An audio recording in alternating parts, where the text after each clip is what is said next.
You're listening to the Visionary Lifestyle Podcast, the show that's dedicated to raising consciousness and empowering you to activate your highest potential. I'm your host, Magda Freedom Rod. Our guest today is Jai-Jagdeesh. Jai is a singer, musician, Kundalini yoga teacher, an activist, and a change maker. The daughter of two Kundalini yoga teachers, at age 6, she began attending boarding school in India. At that tender age of 6, she formed her first group and started performing music at school events. Over the years, she studied photography, was trained in dance, trained to be a Kundalini yoga teacher, and even sidetracked into the Hollywood scene with an urge to be an actress. But before too long, she was led back to her true calling, using and expressing her voice through singing and composing music. Now she tours the world sharing her incredible voice and light at festivals and in concerts, and she's released several albums. She brings awareness and presence to everything she does, and being the change is in her blood. She and her music have been hugely inspiring to me, and I was so happily surprised that she showed up at the Bali Spirit Festival. I got to see and listen to her perform live, which I highly recommend if you ever get the chance. I attended an authentic voice workshop she held, and gratefully, ultimately, interviewed her for the show. We recorded this episode in the lobby of the festival with a view of lush Bali in front of us. We had a long and deep conversation about so many things that matter. We discussed true yoga, what a mantra actually is, the numerology cycles of life, deep wisdom gained from lessons learned, and even Donald Trump and the state of the world. With tongue in cheek, she jokes about getting her meds, as in meditation. We talked about embracing the darkness in our lives in order to appreciate the light. She shares one of her favorite books, and believe it or not, she swears like a sailor. This episode is triple explicit, so if you have small children around, please be aware. It's unexpected from someone in her position, but as you'll see in the interview, Jai's quite special. She's a very old soul in a young woman's body with a fully activated inner child. You'll see what I mean. It was a true thrill and honor for me to spend this intimate time with this highly gifted soul. As always, the show notes contain links to things we talk about, and you can find that on the blog post at visionary-lifestyle.com/podcast. I also assign you a homework or heartwork assignment toward the end of this show, and I'm going to make a separate episode to follow this one so you can find it easily. I really hope you do it, and I look forward to your feedback about helps to activate your highest potential. I know it's working for me. I really hope you gain some insight and inspiration from this conversation. Thanks for listening. Namaste. Jai-Jagdeesh, welcome to the show. Thank you so much. Thanks for having me. Oh, it's such a pleasure. I was super excited that you showed up at this festival. It was another unexpected blessing for me that you were here. As I told you a little bit earlier, I fell in love with your music about a year ago and have been using it as a part of the playlist in some of my yoga classes, and so deeply resonate with the soulful nature of your music, and so clearly see you as sharing your gifts and expressing your gifts in such a graceful way. Thank you. When we sang the other night, when you asked if there was another song people wanted to hear, I wanted to be like, "In Dreams." But "I Am the Light of Love" was the one that 10 people said out loud. And well, my friend Jeremy, Cheeky Chap, he was the one who helped with this accident that I had. He supported me for a week of not being able to walk. That just happened. And he said to me multiple times, "Are you playing Adgar Anime and are you playing Light of Love?" And I said, "No, my dearest, they are not on the set list because I played them the last time I was in Bali, and I would like to keep everything fresh and new." And he said, "Can you change it because I'm saying please?" And I said, "No."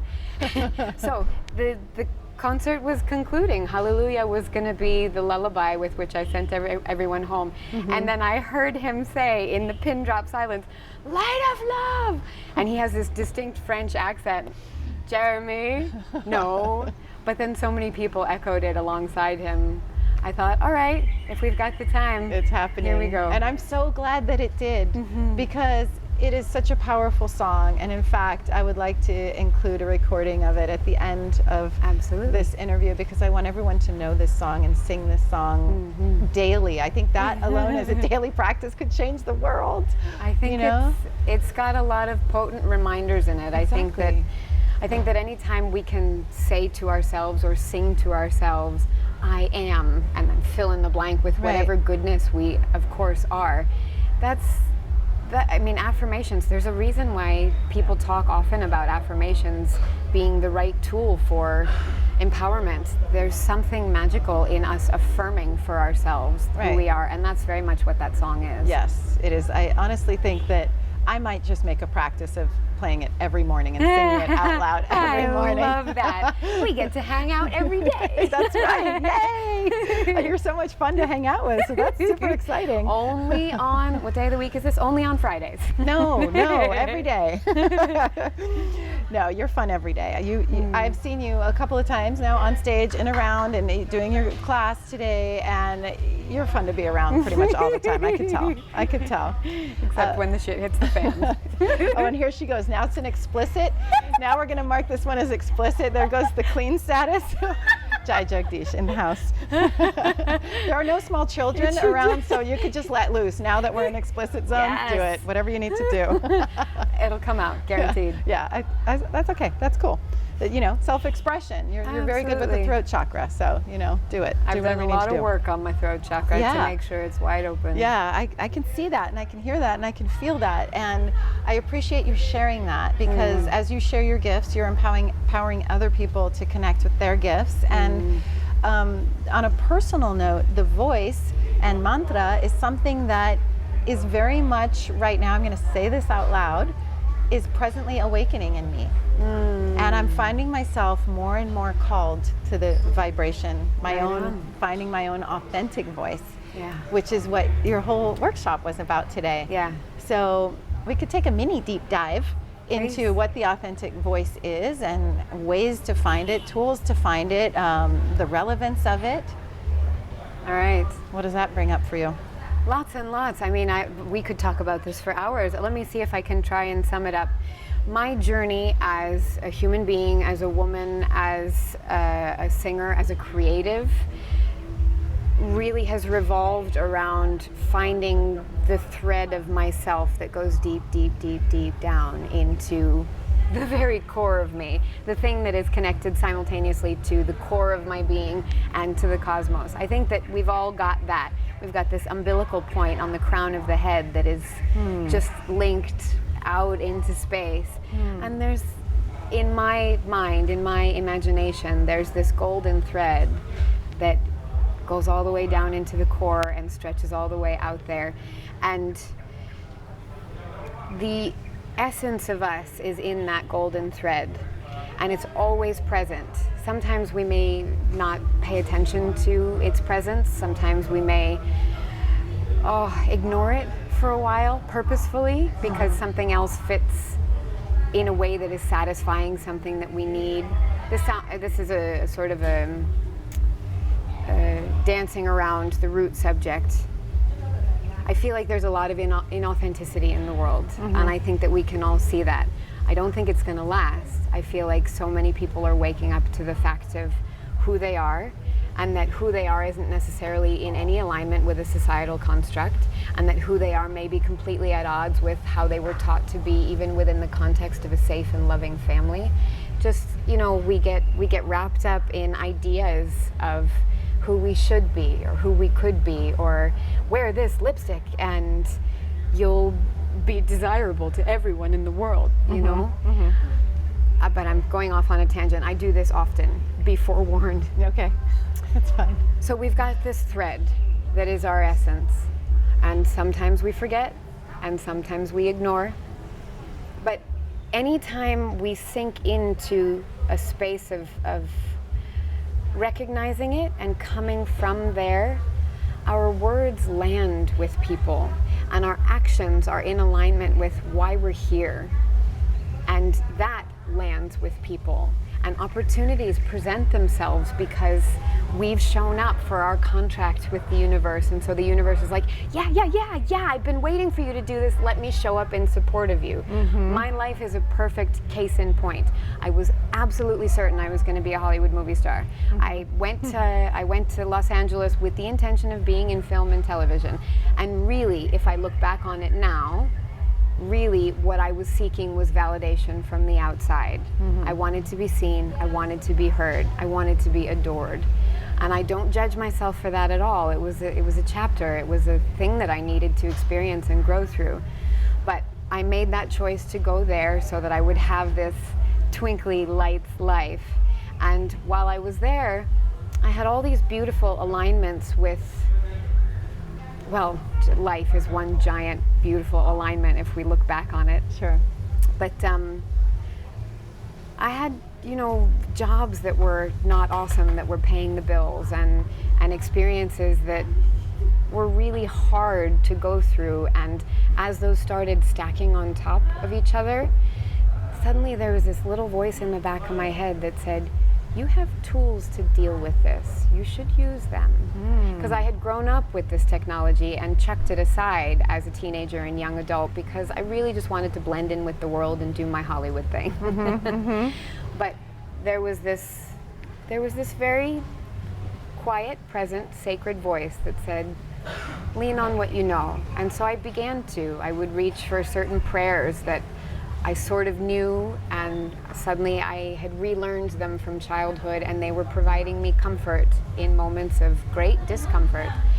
And it was like one penny dropped after another, and pretty soon I was in teacher training for Kundalini yoga, and people were explaining to me all the things that I had grown up knowing and seeing my parents do, and it was resonant to me all of a sudden. So I opened my eyes, paid close attention, and received and learned.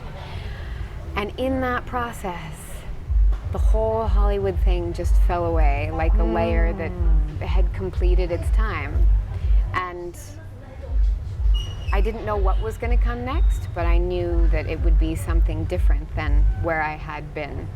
And over time, since we've only got an hour, I won't tell you the whole story. Over time, as each layer fell away, music came sort of bubbling up from deep within. And as I began showing up for that, the universe was like, here's an opportunity. And I was really nervous showing up for it. It was really uncomfortable. It was vulnerable, and I was sharing songs that I had written that I didn't even know I could write a song, and then suddenly there was one in a fully formed way, and I decided to share it with a friend of mine, and that friend said, oh, this is special, you should do this more. And when I did more of it, the universe said, here you go.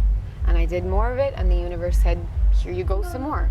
So my whole journey has been about getting to that center point, witnessing the universe showing up to support anything that I did that came from that center space, and recognizing how much happier and lighter and brighter and how much more free I felt when I was there, and wanting as many people as possible to experience that.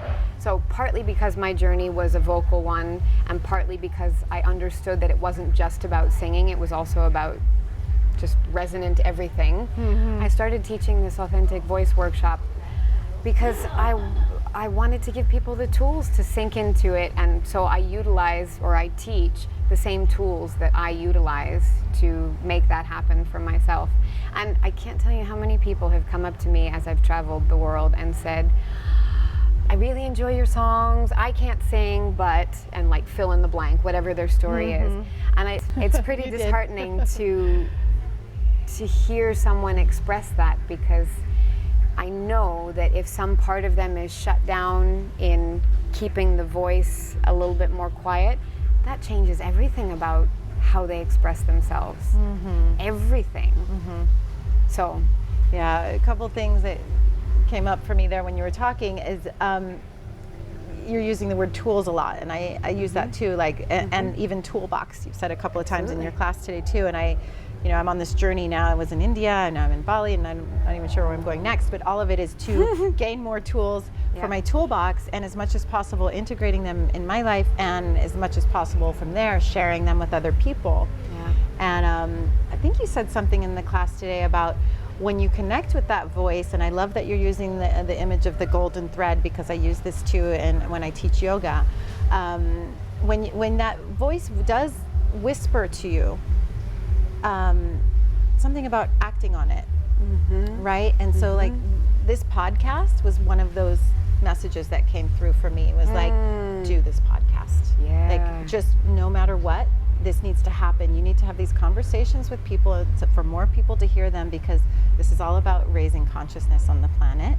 And with our toolbox that so far includes, for me, big time, yoga, meditation, conscious eating is a big thing I focus on a lot as well. How do you see yoga and meditation, for that matter, as supporting us finding that golden thread, finding that center point? Well, if you think about almost any yoga practice, and I can't speak with experience and deep knowledge about most practices, I've only encountered most practices in small ways, and enough to know that my drug is Kundalini. So I can only really speak from Kundalini, but I do understand, with a passing knowledge of little bits and pieces of everything, that what yoga does, the word yoga, union, it unites us with ourselves and with that cosmic vibration. And from that quiet, sacred, neutral, grounded space, it's so easy to pour forth, you know? Like, I don't know about you, but when I'm feeling ungrounded, it's hard for me to communicate well.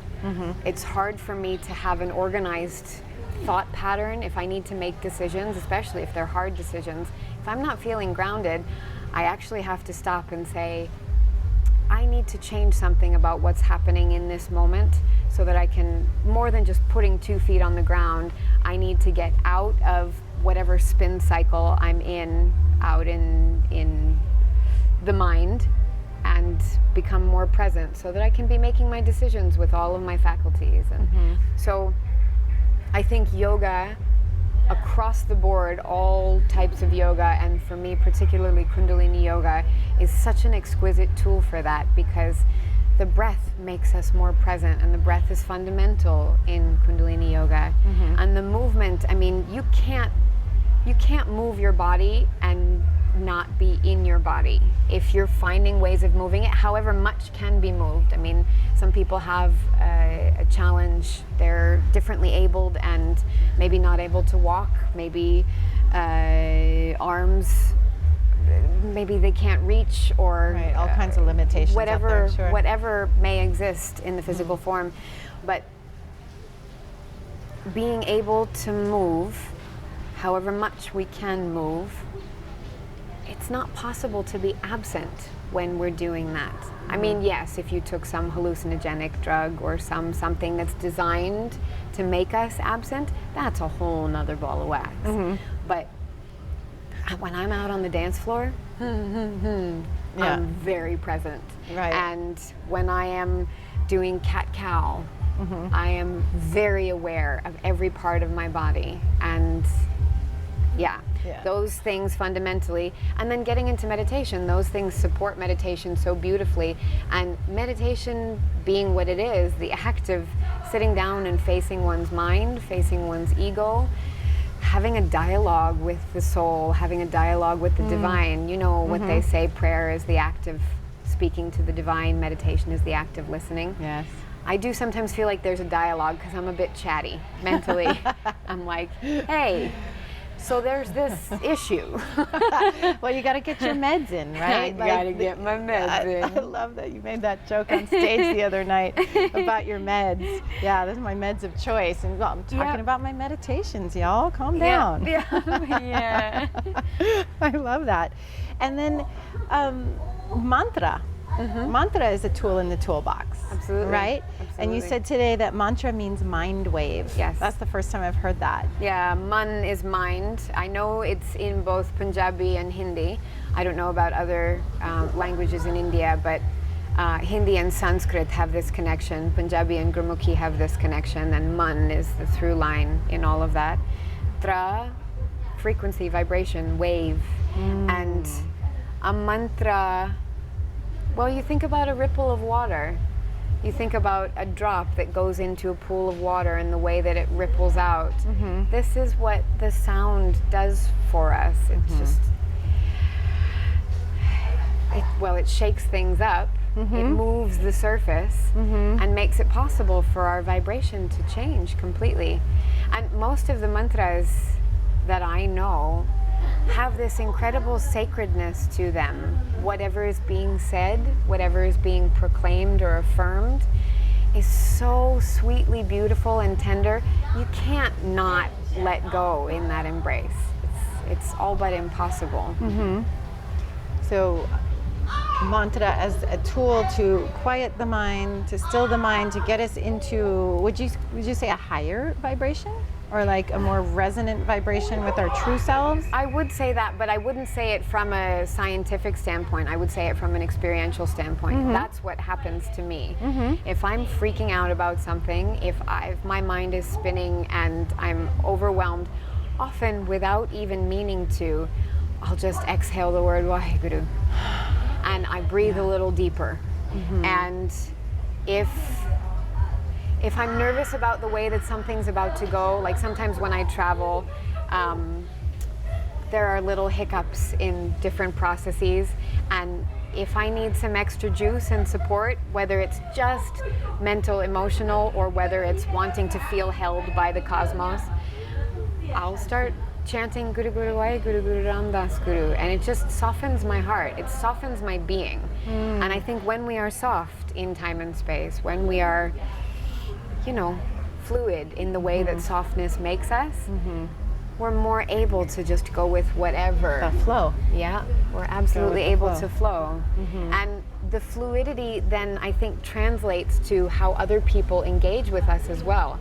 If I show up at a counter in the airport and something goes in a different way than I want it to go. If I start freaking the fuck out on everybody, that's what's going to come right back at me. The vibration we send out is the vibration we get back.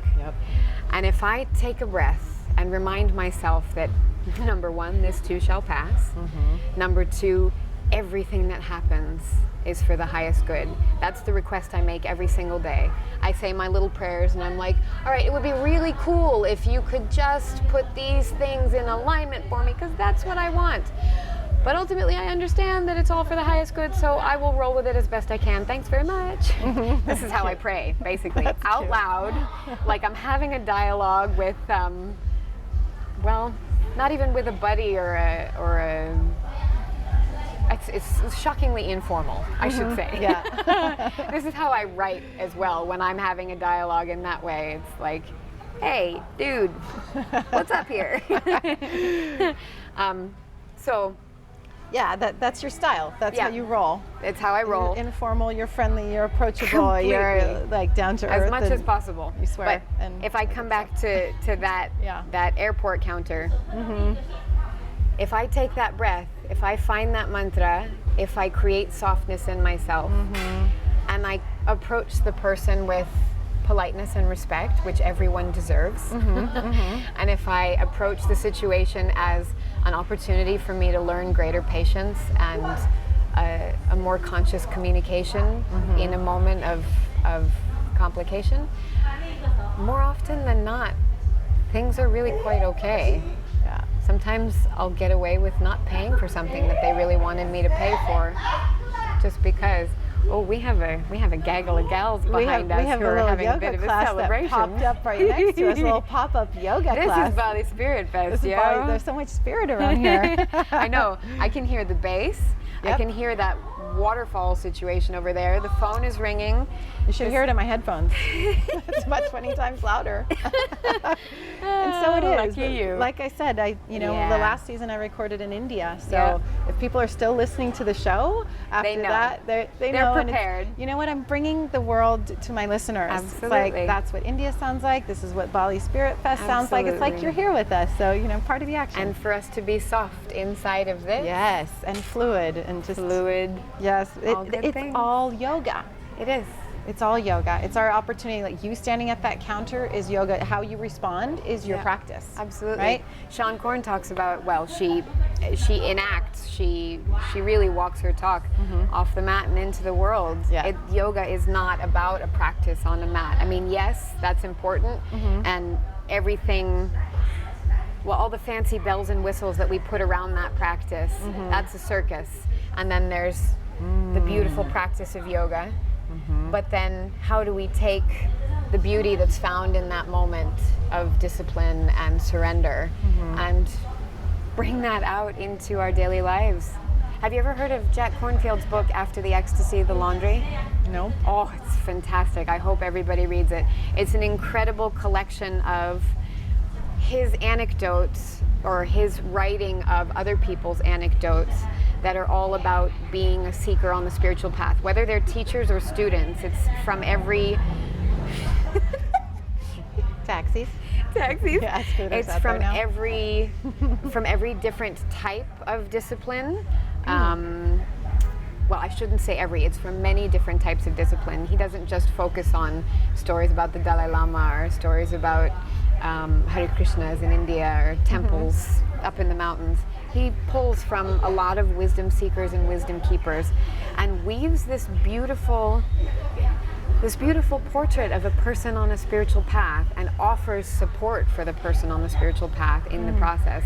I read that book maybe 7 years ago now, 8 years ago, and it was so many moments of or haha, that's awesome, or oh my God, I can't take it anymore. It was just, I went between laughter and tears so often, and it was maybe one of the best books that I've read in my lifetime, especially from the spiritual set. Well, we'll definitely link to it in the show notes. Please do. Because I love Please it do. when Really we drop resources like that. When there's something that's like the whole world could be so much better if everybody just read this book. Or, that's great. Thank you for sharing that. You talked in your class today about the cycles. Yeah. The cycles. Can you explain a bit about that? Yeah, absolutely. Some of that I feel like I knew, but a lot of it was new information for me. So I'd love for you to drop that wisdom with the listeners. Absolutely. So most of what I know of numerology is from being a student of other people's and having my numerology done on occasion. My brother's an incredible numerologist, and he makes people mullahs based on their chart, so that whatever they need support in the most is supported by the properties of particular stones. And that's super cool. So I've learned quite a bit from him, my sweet little brother. Not so little. Man, the day he got taller than me, I was so pissed. With my daughter, operative same thing. word, baby brother. Yeah. Anyway. I have one of those too. He's 6 inches taller than me. Oh, God.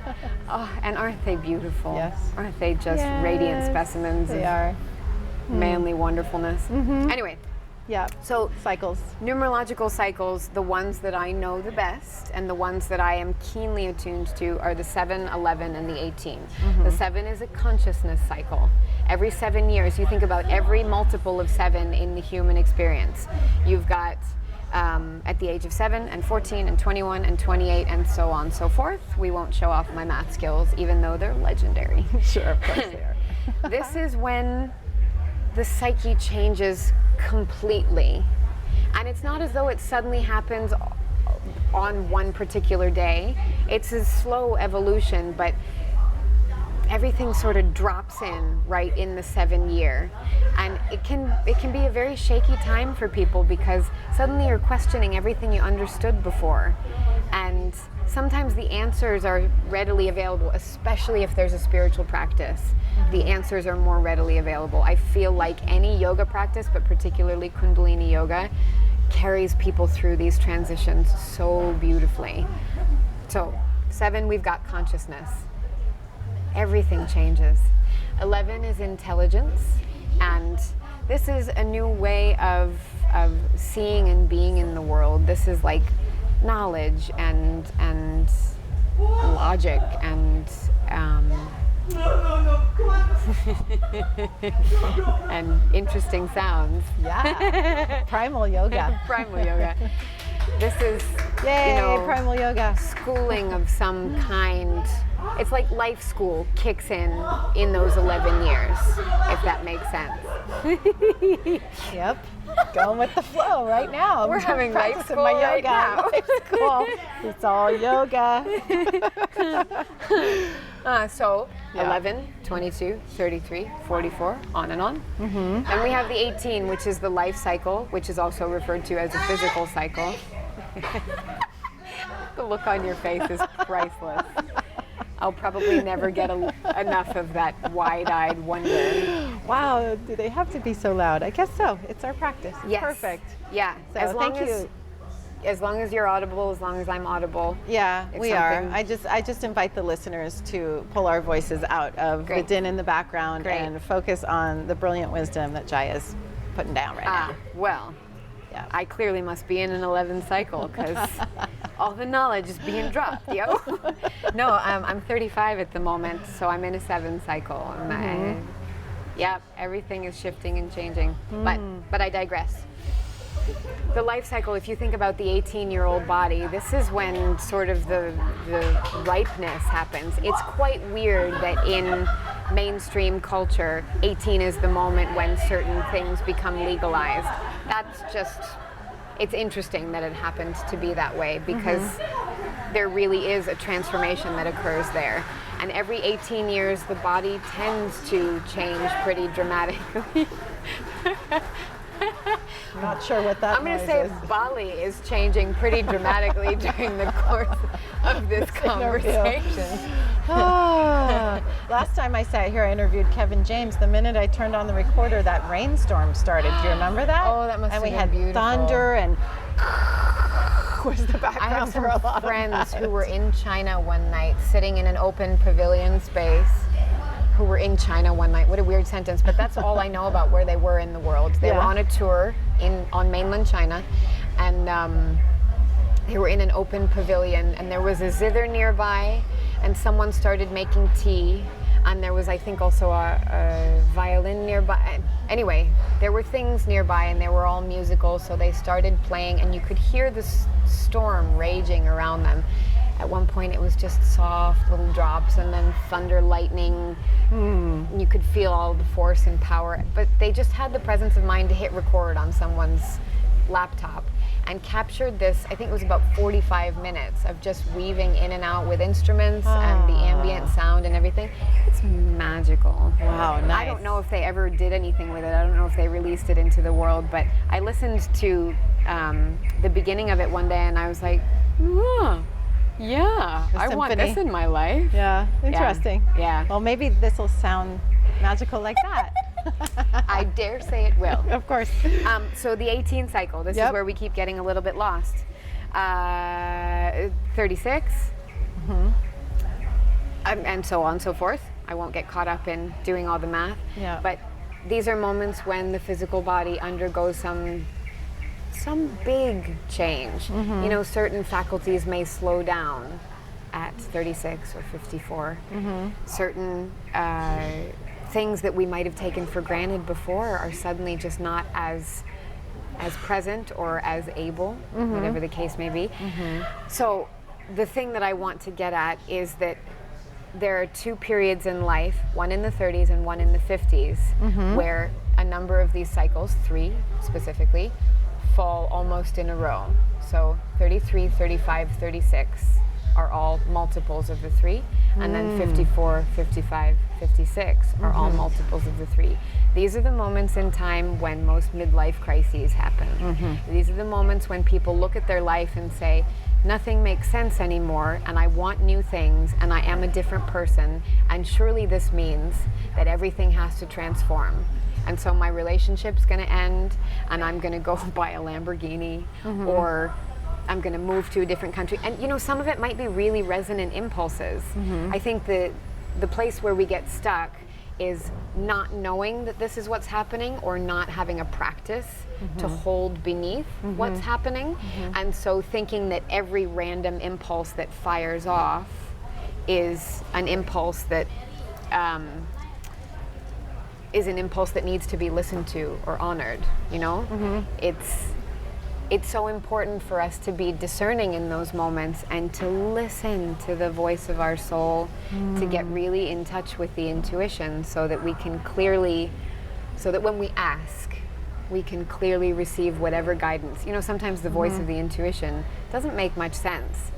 I remember a little voice firing off inside of my mind at one point in my early 20s that said, "You need to go dance in people's living rooms." And I was like, what? That's the weirdest shit I've ever heard. Before I know it, you better believe I was dancing in people's living rooms, because that's actually, there was a door that opened, not a literal door, but a figurative door that opened, that suddenly I had a dance performance to do in a very intimate space such as this. And I sort of went, oh, this is what, and it led to so many other things. So even when it doesn't make all that much sense, we got to pay attention to the stirring, but we can't do that if we're not grounded in a practice of some sort.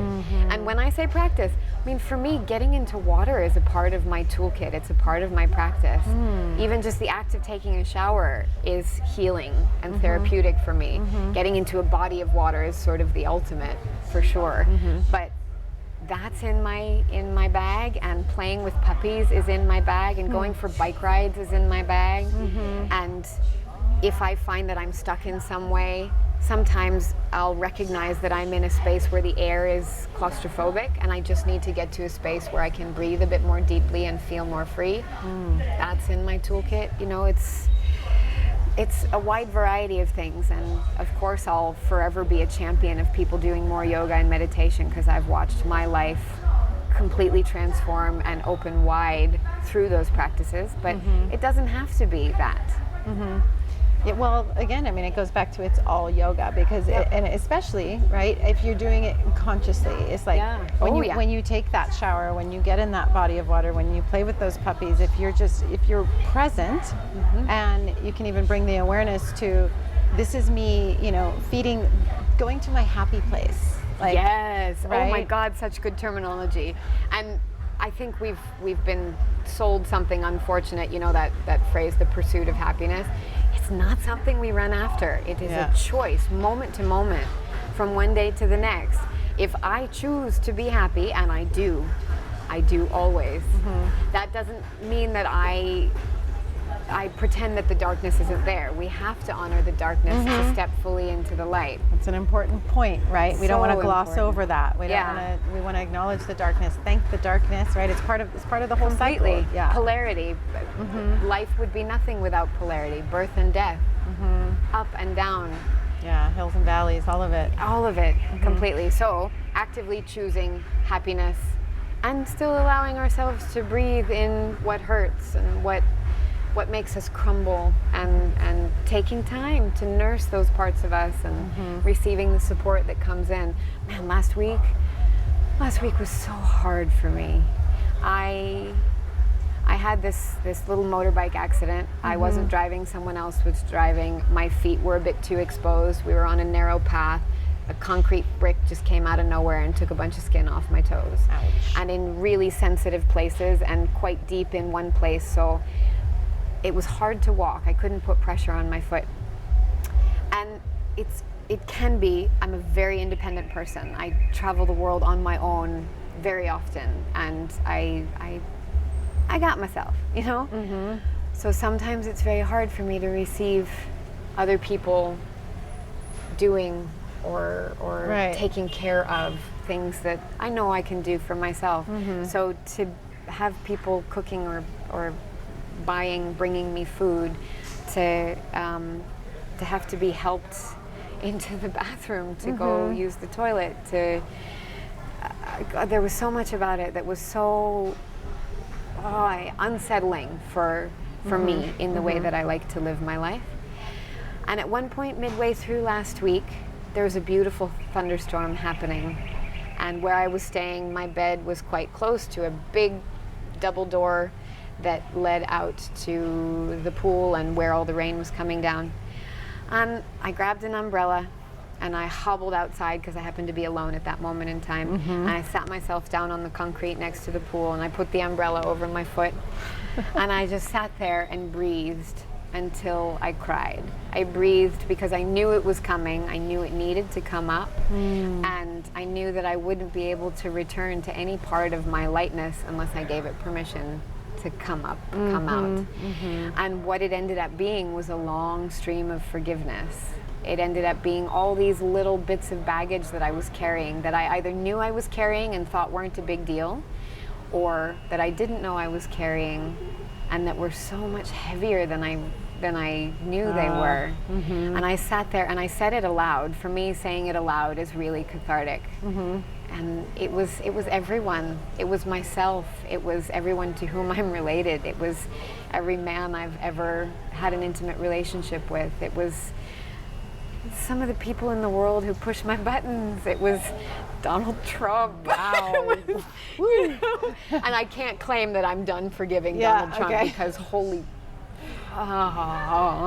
we're not going to go there. We can. Okay, let's. Because let just for a minute. Just we don't want to spend too much of our energy, but but I think it's important to reframe it. Right? Because, holy, what you want to say? Yes. Fuckity fuck. Okay. Triple explicit. This is not for the faint of heart. Yeah. That is the best terminology I can use to express how I feel about the situation. I'm 100% with you. But the thing that I keep wanting to come around to when the subject comes up is he's a catalyst. Completely. And it's important and it's necessary for things to be like this right now for people to wake the F up, right? And get to work and take their power back and be reminded that it's not the politicians that have the power, it's the people that have the power. So our little activist selves are shaken up right now and they need to get out of bed and they need to put their boots on and they need to get out into the world and create the world that they want. Absolutely. So it's not fun, it's not pretty. Birth, can be, I guess. Some people are really championing that right now, beautiful orgasmic birth. This is not one of those. This is a painful birth, but it is necessary. Yeah. That's my reframe. That's how I'm staying sane through this. I could not possibly agree more, which I've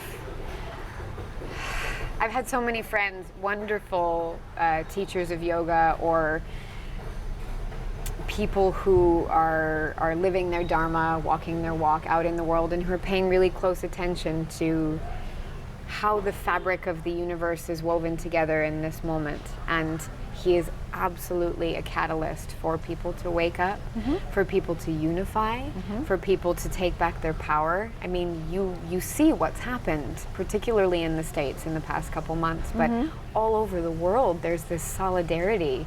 And that's not to say we're all going to be holding hands singing Kumbaya before long, because inevitably there will be disagreements. Right. We will often see the world through a different lens and have different opinions about what is right and wrong. And right. But ultimately, this actually really helps me circle around to a point that I wanted to make or discuss, is that this is our invitation to be the change that we wish to see. Absolutely. Because these are words that you use today. These are words that I use in this podcast. This is part of my mission here on planet Earth, is to help empower and inspire people to be the change. So yes, let's acknowledge the issues, let's acknowledge the problems, but let's then move into action. Like, what are the solutions? What are we going to do about it? We can't sit around and cry about it. But we need to go through our grieving. We need to cry it out. We need to cry all those tears. But then we need to get to work. Absolutely. Harry Potter was just an ordinary boy until Voldemort came along. That's the analogy I hear most often. Oh, I haven't even heard that one yet. Okay. We are all being asked to step outside of whatever comfort zones we might have, to step outside of whatever isolation we might have put ourselves into, to engage, to come into community, to stand up, to speak out, to find what our unique gifts are and share them as a methodology of healing. All of that. My heart breaks for the people who will be casualties in this, because there are already so many. Agreed. When I let loose a stream of expletives about what's going on, it is because I see so many people so scared because they are in minorities, or I mean, I am a white woman. Yeah, we are privileged white women very, sitting here having this very much conversation. so. This is an important point. Thank you. Very, very much so. I don't take it for granted anymore. I didn't used to understand. And it's my understanding has come a long way, not just because of Donald Trump. I think because of that sound. I just suddenly understood exactly how the cosmos works. No, just in the past few years, my understanding has come so far, and my recognition of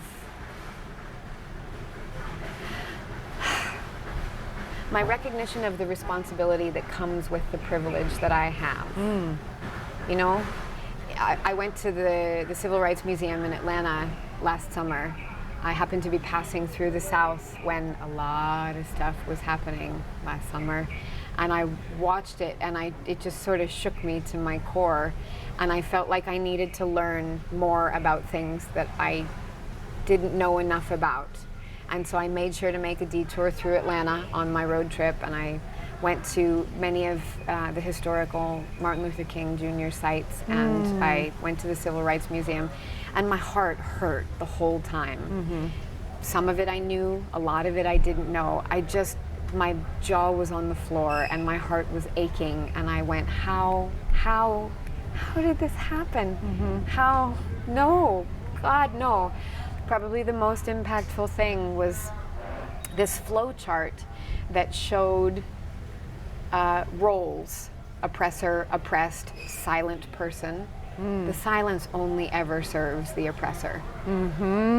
And some people think that silence is the neutrality, the yogic way of approaching what's going on.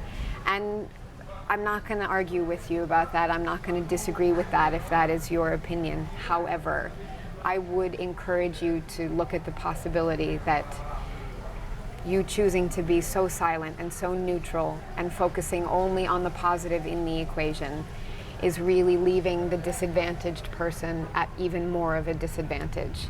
We've got to rally together. We've got to rally around people who have not been rallied around. Right. We need to really activate that fifth chakra. Completely. Right? At that authentic voice. Completely. For our own expression of our life, you know, our life song, our heart song, all these things, right? But also to speak up against against the injustices, right? I mean, because silence is complacency. Absolutely. Yeah. So to be the change, that throat chakra work is to so be the change, critical. it's active. Yeah. Being is active. Right. There it is. Yes. Yeah. So that's karma yoga too. For sure. Which I keep circling back around to with these conversations as I'm trying to help people recognize what yoga really is, the true yoga, the 8 limbs, and, you know, all of it, ahimsa, of course, being a massive, tenet in yoga, doing no harm towards self, towards others, in thought, deed, and action. Yeah. Right? So really important for people that want to be yogis, who want to consider themselves on the yogic path, to hear these conversations. And then going back to, we have the practices of the pranayama, the chanting, the asana, all of these practices to help us hone our intuition. You were talking about intuition today. Yeah. So that we can be connected to the higher truth, see things from the higher perspective. And and I keep going back with you, especially the throat chakra. Yeah. Right? So this one is super activated in you, and you're doing great work activating it in others. It's so important to me. So I'm grateful for the opportunities that I've been given to teach in this way, because it's a journey that I've been on. It's one that I understand intimately, and I think that any teachings, any information or wisdom that we share with each other lands when it's something that we ourselves have experienced. You know, all the songs that I've ever written, these English lyric ones, all the songs that I've written have some personal connection to something that I have experienced. You know, Light of Love was a journal entry at a moment of total vulnerability, of not feeling like I could show up for the huge and beautiful but terrifying opportunities that were coming my way as my music career rapidly expanded. I mean, it all happened so quickly, which is the most beautiful blessing. It's like a champagne problem to have, you know? Right. To be received so warmly, so quickly. But it definitely turned into an incredibly steep learning curve for me, of needing to be able to show up in so many different ways, needing to be able to wear so many different hats, take on so many different roles, and then also go out and share with people these things that I cared a lot about, but maybe still had some reservation about it not being loved by another person. My favorite thing about the mindset that I have sunken into now, as a 35-year-old woman going on maybe 300. That's awesome. I sometimes feel ancient. My inner child is very active, hence the puppies. Right. But I sometimes feel pretty ancient. I see both of them. Yes, totally. Yeah. Well, having all of the experience that I've had, and being able to bring that to the table with any and everything I share, that's very special to me. That's what I see happening around with all of my peers. You know, people teach about what they have studied in the school of life. And speaking from experience, that's when it really hits someone in the heart. You said earlier that's what the difference between a teacher and an instructor. Right? Did I say that? Oh, that so. Sounds fabulous. I hope I said that. It was you or someone else I talked to today. If I I'm not said sure. it, I don't remember saying it, but but it's true. But it it's is. true, It right? truly Sharing is. from experience. So when I teach conscious Absolutely. eating, I'm saying, 15 years ago I was living on fast food drive-through. You know, now I wouldn't touch that with a 100-foot pole, because I know the impact that it has on my body, on the animals, on the planet. But that's where it came from. And it was only 15 years ago. That's just a blip on the screen, you know? So that helps me be, you know, an authentic teacher in that realm, right? Absolutely. And so, I totally resonate with what you're saying. And you know, yoga every blessed day. As right? Well reframed. It's not my hashtag. I think it's Rachel Brathen's. I know, and I've been trying to reframe it. Every time I see it, I hashtag on it, because she says yoga every damn day, and you said that today, and I wrote in my notes yoga every blessed day. Yeah.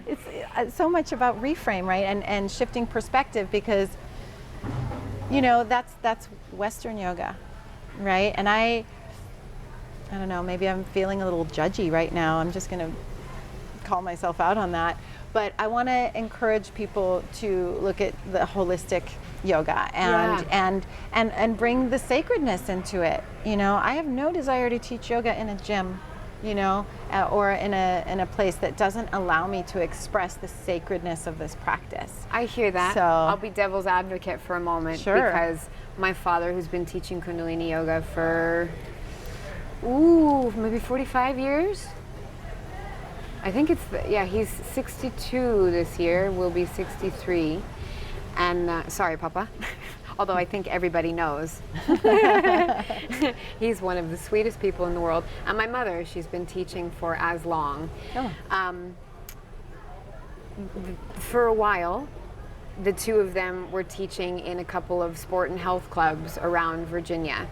And the people who would come to their classes couldn't get it anywhere else. And so that was the most sacred space that they could get to, either because of an energetic block or because there just wasn't that opportunity to connect in that way. Like maybe there wasn't a yoga studio that they knew of, but they knew that somebody was teaching Kundalini yoga in the gym, and they could go get in their workout and then find a really beautiful flow, and then go home and hopefully feel extraordinary. Yeah. And carry that into their lives. Thank you for bringing that in. Thank you for responding with that. Yeah. Because when I say I don't want to teach there, that's Yep. my privilege, again, speaking, right? Like, I'm lucky. I get to teach in the spiritual centers in Ojai. Like, It's how not blessed is just my your life? privilege, though. It's your prerogative. It's your choice. You get to choose to not teach in a gym because that's not resonant for you. Not to take away from the value of that. Like, I'm so happy that they did that, and for all the people that got to experience yoga through them. So bless them for showing up to do that.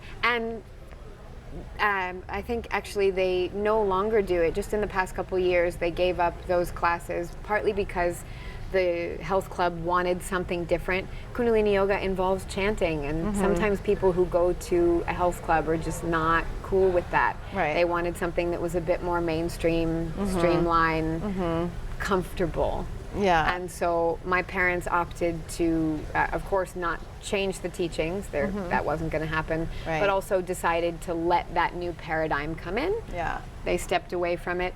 But I feel such a sense of gratitude for the fact that they were there for so long. I taught, I subbed for them for a while. And then they gave me 2 classes of my own every week. Not they, my parents, but they, the health club. And So you've actually done it yourself. I've done it myself as well, yeah. And it was a sweet chapter in my life, and it was also I watched it be that sort of sacred pocket of time for people that then switched on certain lights for them, and then they sought it out elsewhere in the world in more physically sacred spaces. Yeah, so perfect. sometimes it's the gateway drug. You know? That's exactly what I say in my classes. Well, the way I say it exactly is yoga is the gateway drug to higher consciousness, right? And that's exactly what you And you know, often mantra music is a gateway drug into Kundalini for some people. I hear from a lot of folks who say, I'm a Kundalini yoga teacher. I knew nothing about Kundalini yoga until I heard one of your songs and wanted to know more about it. And found more about your music and learned about Kundalini in the process, and then took a class, and it blew my heart wide open, and started to study teacher training. Yeah, and there's my path. Boom. Yeah. Yeah. Yeah. We're planting seeds. It's so many opportunities to do it. And yoga, Completely. Yoga is the biggest tool in my toolbox, and also the biggest umbrella that basically everything we're talking about falls under the umbrella of yoga. Yeah. Right? So this is all about planting this show is all about planting seeds for people, and I'm trusting and praying that, you know, the people who have listened to this episode got lots of nuggets and lots of seeds hope so too. planted in them. I hope so too. Whoever you are out there, I'm speaking to you directly right now. Live from Bali. Well, not live. But from beautiful Ubud, Bali. I hope that you are happy, and I hope that you feel free, and I hope that there are so many moments of joy in your day, and that anytime you feel sorrow or anger, frustration, brokenness, that you honor and allow those feelings while also simultaneously reaching for some tool in your toolkit to hold you through that process. I hope you let yourself be held by your tribe. I hope you allow the parts of you that are so strong, and there are so many, yes, you, I hope you allow those parts to show up and cradle you when you feel you're most vulnerable. We have all the answers we've ever needed.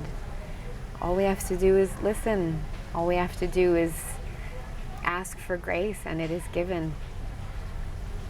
I wish you the same joy that I get to feel.